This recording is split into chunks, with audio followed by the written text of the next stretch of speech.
More than 500,000 people have access to suicide prevention course over the past 3 weeks, according to suicide prevention charity Zero Suicide Alliance. Let's talk to Steve Mallen, who's one of the founders of the Alliance, whose son Edward committed suicide at the age of 18. Steve, thank you so much for joining us.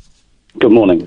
Good morning to you. Look, there's been so much talk, hasn't there, over this lockdown about how difficult it was going to be for people, particularly those living alone or elderly, in fact, many young people as well. But also, people in apparently perfectly happy families and still got jobs, but actually the extra pressure of the lockdown, the psychological pressure could actually push a lot of people into far more emotional difficulty. Tell us about this course, and when you say people have been accessing it, what does that mean?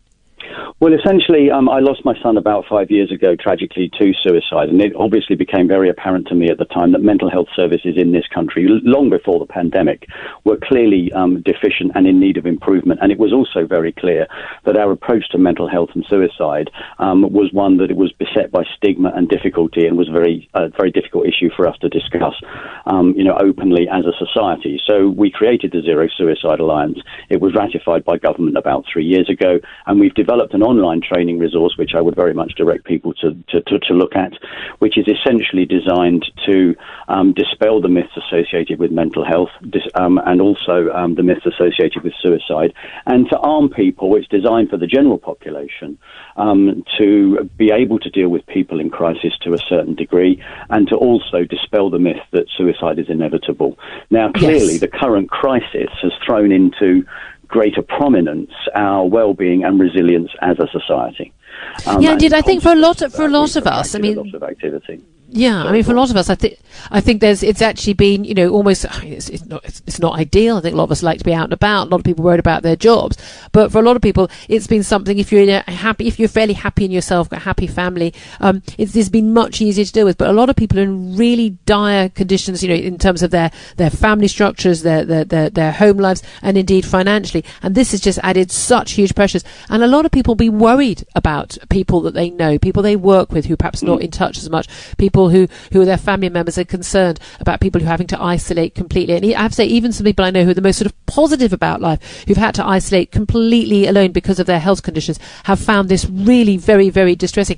Can you give my listeners right now, who are listening right now, any just quick advice? Obviously, much better if they go online and they access all the information. But in terms of, if they've got a concern about someone in their life that they're worried about, what can they do right now to help?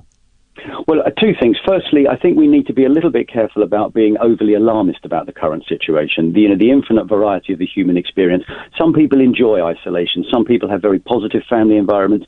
Some people are quite happy not to get on the train and commute to work. Yes, but of course, true. We recognise that many people are finding the current situation very difficult and very challenging. So what we're trying to do is to prepare the nation and to prepare the system for whatever crisis and whatever situation might emerge in the future. But we do need to be a little bit careful about being overly alarmist, and some of the tabloids have not been particularly helpful in that regard.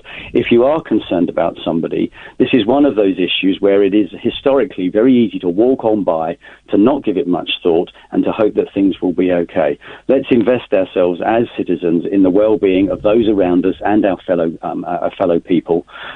There is plenty of training available online, plenty of awareness, plenty of resources and signposting. Some of our charities in this country do tremendous work and are working very hard through this crisis to support people that are in need of support and to signpost them to statutory services and so on. But the key message here is don't ignore it. This is not a stigma issue. It's real, and we need to do something about it. Absolutely. Steve Mallen, thank you so much. It's such a terrible tragedy. I can't imagine losing your son Edward at the age of 18, but the fact that you've managed to use that to try and help others, absolutely wonderful. I salute you, sir. One of the founders of Zero Suicide Alliance. So you can find them online. Just put those 3 words into Google, find them online, and hopefully be able to help someone that you love and care about.